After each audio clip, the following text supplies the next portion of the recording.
Hey Sporthouse fans, it's John with another What's Blank Wednesday, and today it is What's Boot Fitting Wednesday, where we're going to walk through a typical boot fit here at Bill and Paul's.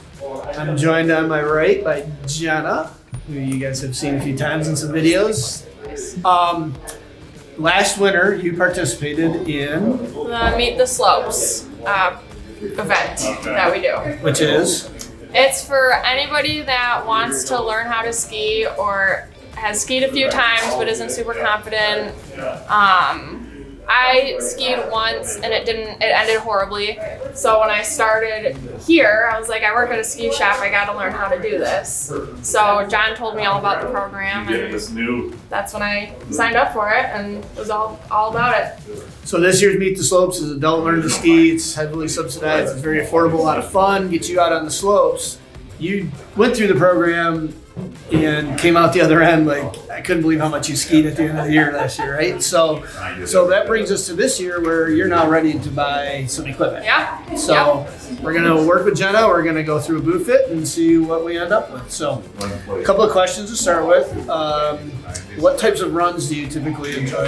The easy, not super steep, not that confident yet. So Okay. And what's your favorite part of a day of skiing? just being out there and just doing it. Like after the Meet the Slopes, I told you like 12 times. It's like I get why everybody loves this. Like it's so fun. I said it so many times. Pied Piper of skier right here. So the reason I'm asking those questions is to try to decide a couple of things. With ski boots, there is the resistance to bending your knees forward, and that's called flex of a boot. And for women's boots, they start at about 60 flex and they'll go up to 100. For men, it's usually about 65 and up to about 120 for an all-day skier. The lower that number, the softer the flex, the easier it is to learn and to get your knees in a position. The higher that number, the stiffer the boot and the more technical and stronger the skier. And then the other number that we look at is the overall width of the boot. So depending on what we look at when we see your feet, we'll determine a width category for you. So my job is going to be to take a look at your foot, measure your foot, get you in a good ski sock, and then I will go back and I'll pull out a couple boots for you. Good? All right. So we want you in a good ski sock. I picked out this model from Fitz. As a newer skier, we want to put you in a little thicker sock because you're going to have a little more room in your boot, and these are warmer. So the idea for keeping you out there is comfort and control. About that. A higher performance skier might opt for a thinner sock and a tighter fitting boot because they're looking for more control and a little less comfort.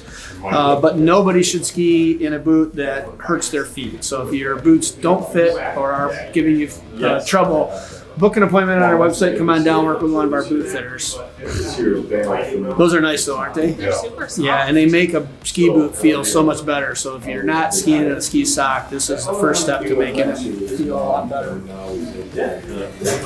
All right, the next thing we're going to do is measure your foot. This is not a typical U.S. standard size measurement tool. This is a Mondo Point measurement tool, so it gives us a little different number system that ski boots are sized by.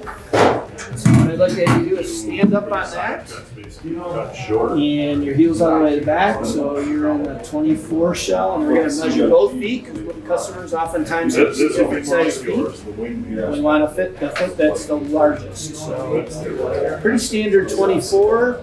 I'm looking at the width of your foot, and you got a little extra width across the center here, so you're not a super narrow foot.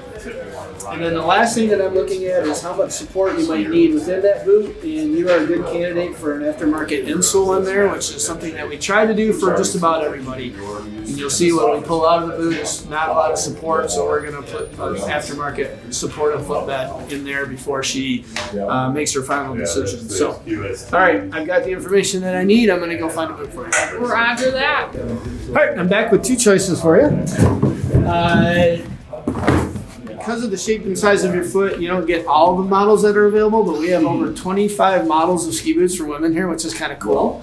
And a lot of different brands. So I picked out a boot from Nordica and a brand called Roxa. Are you familiar with either one of those? I know the name just because I work here. Okay. This is the Nordica Sport Machine. It's designed for that skier who is a little more serious about the sport, but still focused on comfort. So it's a nice soft liner. It's got a little bit of fur on the inside, which is for warmth, and it also looks pretty sweet. Pretty. But at the end of the day, it's more about the fit than the function. So the first thing I'm going to do is called the shell fit. I'm going to have you drop your foot into the plastic, slide your toes forward until they just touch the front of the boot, Oh, until I just okay. and then bend your knee down towards the floor. And what I'm looking for is how much space is behind your heel. So I've got 2 fingers back there. That's good. It might be a little bit tight. Slide your heel to the back and twist your foot to the outside of the shell. But I can get my fingers down in between the shell and the width of your foot, so that tells me there's enough room for the overall width of your foot. So go ahead and pull your foot out here. So this gives me an idea of what you're going to experience when you put this on. So the very first thing is your toes are going to be right against the front of the boot, so don't panic, okay? Pull those liners out to the side, and then tongue out to the side to drop that foot in there. And are your toes right up against the front? Yeah. Okay. Are they just touching or are they curled? They're not curled. Okay. Maybe a little bit. I don't know. So now what I want to have you do is flex into that boot or drive that knee down towards the floor. As you do that a few times. That should pull your toes back and you should be able to wiggle them around. Is that happening? Yeah. Okay, then you stand back up and your toes will bump the front of the boot. Yeah. Okay. How's the overall fit of the boot feel? Feels good. Yeah. So the reason that you want that boot to be that snug in the store is because that nice cushy foam liner is going to pack out after 6 or 7 times of skiing, and you don't want to have so much room in there that you have to tighten the boot with your buckles, or you're going to get pressure points across the feet where you don't want them. So you want kind of that nice, concise fit in the store. So because I got a chance to ski with you last year, I know that you really love this and that you're going to advance the more that you do it. So we don't want to just put you into a boot that you're going to over ski after a season or two. Because I see you only improving and getting stronger. So That's the plan. this is a 24.5 from Roxa. Okay. We're going to skip the shell fit because we know that one's in the ballpark. And you got your foot there. There we go. A lot of these boots are built especially for women to give us some adjustment on terms of the pressure on the upper leg. Women's calves are situated a little lower on their legs, so the women's ski boots are actually sculpted out in the back as well as have some adjustment around the upper cuff. And where are your toes in that one? Those are. It just feels like it doesn't feel tight in a bad way. It just feels tighter all around than this one. Okay, so go ahead and do that same flex. And that's what we look for in the resistance. So if you would have squished that boot down, I would want to put you in a stiffer boot. Okay. And you're not over flexing that, so I don't want to put you in anything higher performance. Right. So you're having a similar feeling Yeah. in the toes. Yeah. Is there a difference between the two boots? This one feels more comfortable just overall. Like this one, it feels like there's more room in it than this one. Like this one just feels like it's really snug all around. Not like, I don't know, not too snug, but I don't know. So we're gonna go with that. Usually we'll put another boot on just to give a customer 3 options. But sometimes we can do, if we do our jobs right, we'll do it 2. So we take that boot off. And this is what I was describing as what's under your foot inside the ski boot, and that's pretty much whether you're paying $500 for a boot or $200 for a boot. It's insulation and that's about it. So we're going to support your foot with an aftermarket foot we carry a couple different brands. I really like these Curex. They give me options for arch height. And you'll see here that that's supported and isn't soft and flexible. So Right. when you stand on that, what it's going to do is it's going to keep your ankle bone from driving towards the inside of the boot. So it Oh, takes a lot right. of pressure off of that ankle bone. Have you ever felt that when you were skiing in rental boots at all? Probably. Yeah. But generally speaking, it's going to allow your foot to stay warmer and more comfortable in the boot. So these things are not necessarily just really for performance or for comfort first.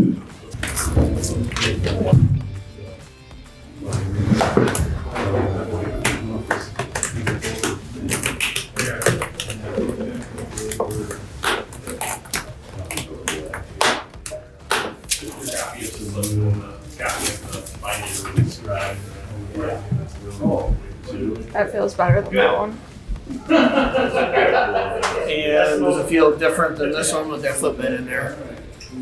Yeah, it does actually. Yeah. I don't know. I didn't think about it until you said that. But yeah, no, I can feel like, yeah, like right here. It feels there's more support in there. More Yeah. space, Just yeah. more comfortable overall. So it'll help you ski better, keeps your feet warmer because it allows for blood flow. So you'll notice I didn't really buckle the toe buckles down on the right boot fit in the store. Really, we just need enough pressure to tighten those so they clip. But you don't want to crush your foot in a new ski boot. Okay. Now, as you start skiing that more and packing it out, then you'll be able to control that. A lot of these have like adjustable buckles, so you can wow. sort of set that tension. Yeah. But from a boot fitter standpoint, that's probably the boot that I would Yeah. suggest that That's you have. super comfy. No pressure on the foot anywhere. Your heels feel like it's locked Yeah. down. Yeah. It's got the right flex. Yeah. Does it match your ski outfit? Oh yeah. I got purple.